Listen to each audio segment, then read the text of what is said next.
बिस्मिल्लाहिर्रहमानिर्रहीम। अस्सलाम वालेकुम नाजरीन, मैं हूं तारिक इकबाल चौधरी और हम हाजिर हैं आपकी खिदमत में अपने यूट्यूब चैनल रिपोर्ट टाइम के साथ। आपके साथ अभी डिस्कस करेंगे जो आज अहम डेवलपमेंट हुई है, उसके क्या असरात होंगे और नेक्स्ट क्या होने जा रहा है।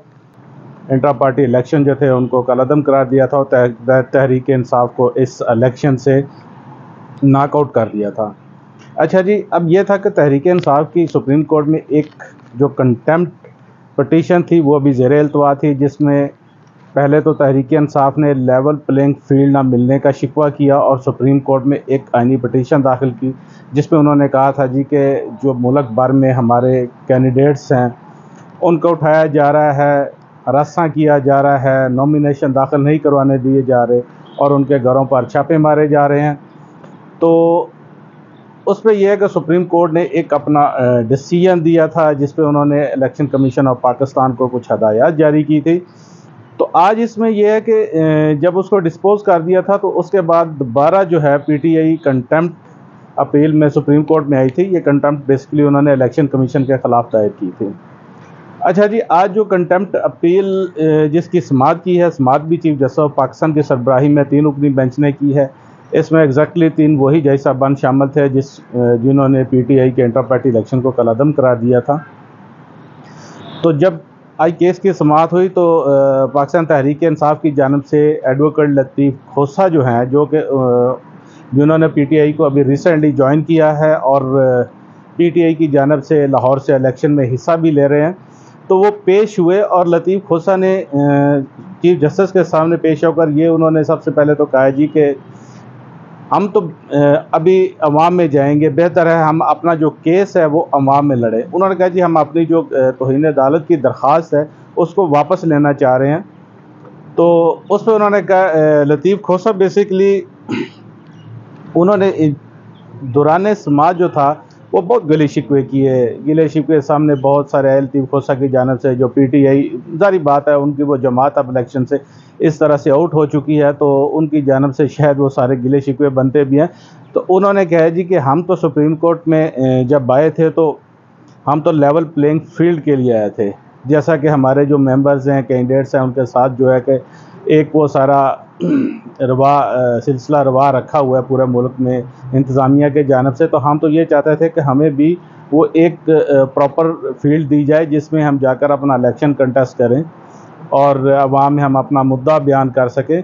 लेकिन हम जब आपके पास अभी केस आया तो आपने तो इलेक्शन कमीशन की, जिसमें उन्होंने एक्सेप्ट की थी पिटीशन और पीटीआई के, उन्होंने पेशावर हाई कोर्ट का फ़ैसला ख़त्म किया। तो उन्होंने कहा जी कि आपने ये सारा कुछ करके ये फैसला 13 फरवरी वाला फ़ैसला देकर, 13 जनवरी वाला जो भी फ़ैसला देकर उसमें हमसे फील्ड ही छीन ली है। हम तो आपके पास आए थे कि हमें लेवल प्लेइंग फील्ड दें, लेकिन आपने तो हमसे फील्ड ही छीन ली है। उसने कहा जी आपने अपना फ़ैसला तो दे दिया है, अब आपके फ़ैसले के बाद हमारे साथ ये है कि हमारे जो पार्टी है वो इंतखाबात में हिस्सा नहीं ले सकती, हमें जो बल्ले का निशान है उससे महरूम कर दिया गया है। हमारे जो मेंबर्स हैं अभी वो कन्फ्यूजन का शिकार हैं पूरे मुल्क में, जो हमारे उम्मीदवार हैं। तो उसमें यह है कि उम्मीदवार जो हैं अभी वो पार्टी के ज़ारी बात है उस पर वो इलेक्शन कंटेस्ट नहीं कर रहे, तो वो सब अभी आज़ाद अपना जो है ना इलेक्शन लड़ रहे हैं। अच्छा, बड़ी दिलचस्प सूरत थी कि जब उन्होंने बताया जी कि अभी जब वो अपना आज़ाद इलेक्शन लड़ रहे हैं तो इलेक्शन कमीशन की जानिब से उन्हें बड़े चुन चुन कर उनको इंतखाबी निशान भी अलाट किए गए हैं। उन्होंने बताया जी किसी को बैगन का निशान दिया है, किसी को वो बाजे का निशान दिया है, इस तरह। उन्होंने कहा जी कि ये सारा कुछ वो अभी जो पीटीआई के लोग हैं उनके साथ ये एक सिलसिला जो है रवा रखा जा रहा है। अच्छा, बड़ा उन्होंने ज़बरदस्त लतीफ़ खोसा साहब ने एक बात की। उन्होंने कहा जी कि जमहूरियत की बका के लिए अब हम क्या है कि अवाम की अदालत में जाना पसंद करेंगे। अच्छा, जब उन्होंने ये बात की, मेरा ख्याल है कि बड़े अरसे के से वो सुप्रीम कोर्ट ऑफ पाकिस्तान की जो प्रोसीडिंग है उसको कवर करते आए, तो ये इंडिविजुअल्स की जानिब से तो ऐसी जो चीज़ें हैं ना वो अदालत में सामने आ जाती हैं कि इंडिविजुअल जो होते हैं जब अपना केस लेकर आते हैं तो बाज़ का वो जज साहबान जो होते हैं उनके ख़िलाफ़ वो बाइस का इल्ज़ाम लगा देते हैं या उनसे रिक्वेस्ट करते हैं जी कि आप हमारा केस ना सुने। तो इस तरह की चीज़ें अक्सर सामने आती हैं। लेकिन एक सियासी जमात जो कि मुल्क की एक बड़ी सियासी जमात है और जिसने कि पिछला इलेक्शन जो था वो विन किया था और गवर्नमेंट बनाई थी ना फेडरल सतह पर, बल्कि 2 सूबों में भी उनकी गवर्नमेंट थी। तो उन्होंने उनका कहना ये था बेसिकली कि अब आपकी अदालत में नहीं, हम अवाम की अदालत में जाएंगे इंसाफ के लिए।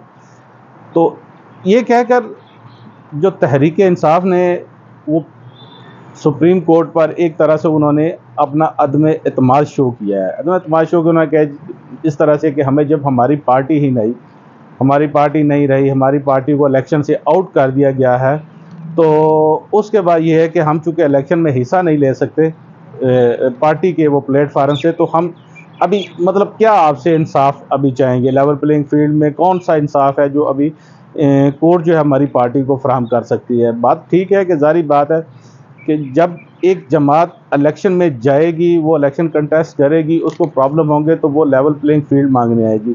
आपने तो एक जमात को पूरे का पूरा उठा के आपने बाहर कर दिया है।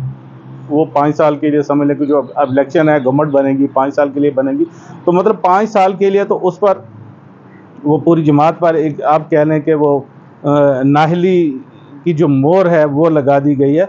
अच्छा, इसके बाद है जी कि अब वो पीटीआई के पास क्या इसके ऑप्शन बच जाता है। एक तो ये होता है कि आपका केस सुना जाए, केस के खिलाफ आप रिव्यू में चले जाएं, तो रिव्यू में किस तरह से अभी वो सारा इतना इनके पास टाइम नहीं है, चंद हफ्ते बाकी हैं अभी ये इलेक्शन में। 8 फरवरी को इलेक्शन होने जा रहे हैं और आज की अपडेट ये है कि जब इलेक्शन कमीशन में एक इजलास हुआ तो उन्होंने कहा जी कि चूँकि हमने उम्मीदवार जो हैं उनको पार्टी टिकट तो अलाट कर दिया और उन्होंने प्रिंटिंग कॉरपोरेशन को वो एक बाकायदा ऑफिशियली कह दिया है जी कि जिन जिन उम्मीदवारों को जो जो निशानात अलाट हो चुके हैं तो उन्होंने वो लिस्टें भिजवा दी हैं। तो इस तरह से जो बैलेट पेपर है उनकी अब छपाई का काम शुरू कर दें।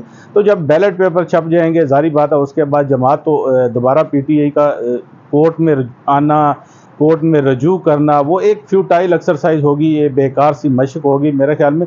तो वो उस पर उसको शायद कोई ऐसी चीज़ ना मिल सके जिस पर कोई उनको रिलीफ मिलता हुआ दिखाई दे, या मतलब वो उस पर कोई सुप्रीम कोर्ट से दोबारा वो अपना बल्ले का निशान हासिल कर सके। वो एक तरह से माजी का ये सारा एक हिस्सा बन गया है। सुप्रीम कोर्ट की जो जजमेंट है, फाइनल जजमेंट, वो समझ लें ये फाइनल जजमेंट है, वो आ चुकी है। तो आज चूँकि उन्होंने कह भी दिया है पीटीआई की जानिब से जी कि हम आपके पास नहीं आएंगे, तो अब तो हम इंसाफ के लिए अवाम के पास जाएंगे। तो ये एक बहुत बड़ी बात है जो कि किसी सियासी जमात की जानिब से की गई है। और इस पर चीफ जस्टिस साहब ने उन्होंने कहा जी खोसा साहब देखिए आप हमारी बात भी सुने, तो आप जो सारा मलबा है वो हम पर ना गिराएं, अपना ये जो सारा मलबा है हम पर ना गिराएं। तो चूँकि हमने तो आपको बार बार ये मौका दिया, बार बार कहा जी कि आप आएँ और अपना जो इलेक्शन करवाए हैं वो हमें अपना रिकॉर्ड दें, हमें बताएं आपने किस तरह से वो अपने इलेक्शन कंडक्ट किए, लेकिन आपने तो कोई ऐसा अपना रिकॉर्ड नहीं दिया, कोई तफसील जो है वो हमें फ्राहम नहीं की। अच्छा, खोसा साहब उन्होंने कहा जी कि देखिए आपने जो अपना फ़ैसला दिया, आपने तो हमसे जो हमारी जो 230 नशस्तें हैं वो भी छीन ली हैं। मतलब जब वो इलेक्शन में जाएंगे उनकी जो नशस्तें वो जीतेंगे, या उसमें यह है कि जो उनकी रिज़र्व सीट्स हैं वो जो हासिल करेंगे, वो उनकी रिज़र्व सीट्स, अब ज़ाहिर बात है वो एक जमात जाएगी इलेक्शन में तो वो अपने ख़वातीन के नाम देगी रिज़र्व सीट्स के लिए, या माइनॉरिटीज़ की जो 10 सीटें हैं वहाँ पर अपने लोगों के नाम देगी। तो अब तो वो जमात नहीं रही, अब तो उनके जो लोग हैं वो इंडिविजुअली कुछ लोग जो हैं वो इलेक्शन कंटेस्ट कर रहे हैं, उसमें हिस्सा ले रहे हैं, जो जीतेंगे। अब ये उनका क्या प्लान है, तो वो आगे किस तरह से अपनी जमात में एडजस्ट करेंगे, या किस तरह से वो किसी जमात से इत्तेहाद करेंगे। तो खोसा साहब ने ये भी एक गिला किया उन्हें कि जी देखें हमें उस दिन जब हमने निशानात उसके टिकट जमा करवाने थे आरोज़ के पास, हमारे उम्मीदवार जो उस वक़्त आरोज़ के पास जा रहे थे ताकि वो एक और जमात है वो अफ्तार साहब की जमातों की बात कर रहे थे, तहरीक इंसाफ नज़रियाती, तो उस वक़्त भी हमें वो सारा उम्मीदवारों को रोका गया, उनको टिकट जमा नहीं करवाने दिए गए, तो हमें किसी जमात के साथ इत्तेहाद भी नहीं करने दिया जा रहा। उन्होंने कहा जी कि हमें वो भी रोका जा रहा है कि हम किसी जमात से मिलकर वो इत्तेहाद भी नहीं कर सकते, इलेक्शन भी नहीं लड़ सकते। तो हमारी जो जमात है बेसिकली जो आपका फ़ैसला अब आ गया है, इसने तो एक तरह से वो उसका शराजा बखेर कर रख दिया है, जमात को बिल्कुल एक तरह से नेगेटिव कर दिया, उसको ख़त्म कर दिया है। तो जिसके बाद काजी साहब ने कहा जी कि देखिए आप अपनी बातें सुनाए जा रहे हैं, हमारी बात भी सुन लें आप। देखें हमारा फ़ैसला आ चुका है। पहली बात तो ये है कि इस केस में जो है ना आप किसी दूसरे फैसले का जिक्र ना करें। और दूसरी बात ये है कि हमने फैसला दे दिया है, आपने मानना है माने, नहीं मानना आपकी मर्ज़ी।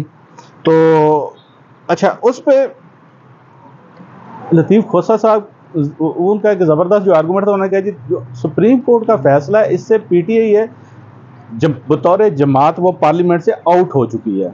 ज़ाहिर बात है जी, जमात है उसको इलेक्शन नहीं लड़ने दिया जा रहा, तो जो आइंदा 5 साल की गवर्नमेंट बनेगी उसको उससे आउट किया जा चुका है।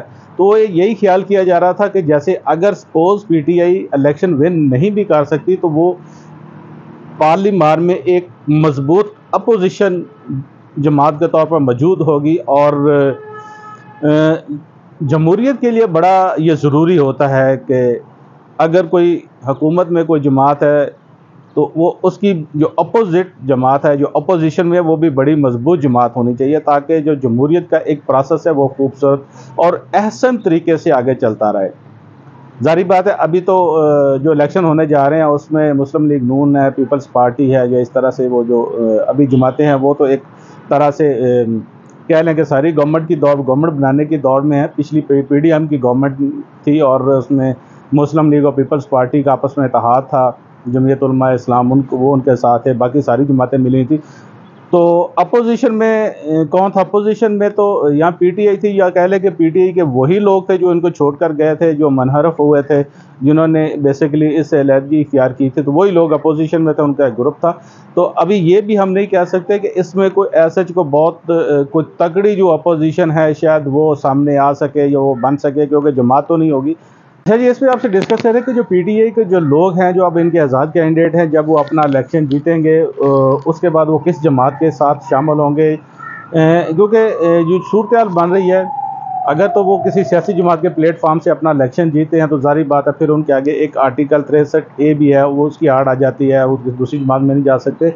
लेकिन यहाँ पर अब यह है कि जब वो जीत कर किसी जो भी लोग आएंगे तो उनको दूसरी जमातों में शामिल करने के लिए वो बड़ा आसान होगा। यहाँ पर एक करप्शन का जो ज़ाहिर बात है वो जो उनका कि एक वो दरवाज़ा जो है वो ओपन हो जाएगा, और इस तरह से बड़ा मुश्किल हो जाएगा कि जमहूरियत जो है वो एक सही तरीके से उसको आगे चलाया जा सके या वो आगे चल सके। तो मेरा ख्याल है कि अभी जो इलेक्शन होने जा रहे हैं इसमें चंद एक जमातें होंगी, जैसे कि पीपल्स पार्टी, नून लीग और दूसरी जमातें। ये सारी जमातें तो बेसिकली पहले से ही एक दूसरे के साथ मिली थी। पीडीएम की गवर्नमेंट इन्होंने बनाई थी और उसमें इन्होंने एक दूसरे का साथ दिया था। तो शायद अभी इलेक्शन में तो ये एक दूसरे की मुखालफत करें, और जब इलेक्शन का बाद जो है कि ये एक दूसरे के साथ हों और इकट्ठे गवर्नमेंट बनाएं, तो शायद कोई ऐसा नज़र ना आए कि जो अपोजिशन में कोई जमात जो है वो कोई बैठी हुई है, या अपोजिशन आपको इस तरह से तगड़ी नज़र ना आए। देखें जी, जमहूरियत के लिए तो बड़ा ज़रूरी होता है अपोजिशन, लेकिन ये ऐसा कोई चीज़ नज़र नहीं आ रही।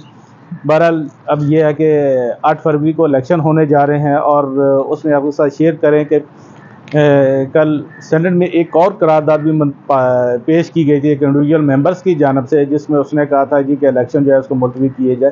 हालात ऐसे नहीं हैं और मौसम भी ऐसा नहीं है जिसमें वो सरा किया। तो उस पर जो है कि इलेक्शन कमीशन ऑफ पाकिस्तान ने आज उस पर अपना इजलास किया और उन्होंने इसको रद्द कर दिया। उन्होंने कहा जी कि हम इसको मुलतवी नहीं कर सकते। तो ऐसा जो सर्द मौसम है, ये ऐसे हालात है, ये पहले भी आते रहे हैं और उसमें इलेक्शन होते रहे हैं। तो नाजरीन, अभी हम आपसे इजाज़त चाहेंगे, आपकी खिदमत में फिर हाज़िर होंगे कुछ नई डेवलपमेंट के साथ, ख़बरों के साथ। तब तक के लिए हमें इजाज़त दें, अपना बहुत ख्याल रखिएगा। अल्लाह हाफ़िज़।